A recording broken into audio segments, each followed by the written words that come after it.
Bonjour à tous et bienvenue dans Express Orient. Au programme cette semaine, la frontière maritime entre le Liban et Israël au cœur de nouvelles tensions.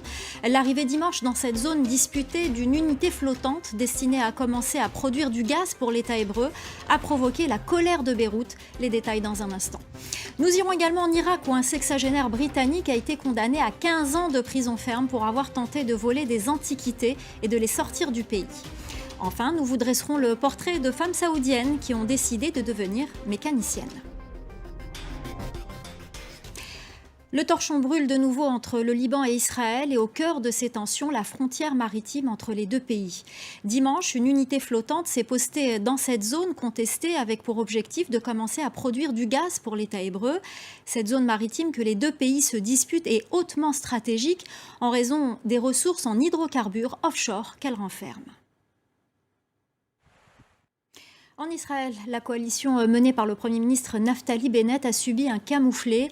L'opposition a réussi à voter en première lecture contre un projet de loi visant à proroger l'application de la loi israélienne aux colons de Cisjordanie. En vigueur depuis l'occupation israélienne de la Cisjordanie en 1967, cette loi est automatiquement ratifiée tous les 5 ans par le Parlement. L'Irak veut donner l'exemple. Un tribunal de Bagdad a condamné un Britannique de 66 ans à 15 ans de prison pour avoir tenté de dérober des antiquités d'Irak. Son co-accusé, un Allemand de 60 ans, a été acquitté. Les explications de David Gilberg. La sécheresse fait planer le risque d'une famine en Syrie et en Irak. Le manque d'eau menace les récoltes et la région considérée comme le grenier du blé en Syrie est asséchée.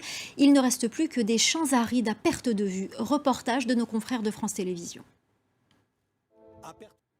En Arabie Saoudite, les femmes ont depuis 2017 le droit de conduire. Aucune loi ne leur interdit de réparer des voitures, mais la société saoudienne, très conservatrice, ne voit pas forcément ça d'un bon œil.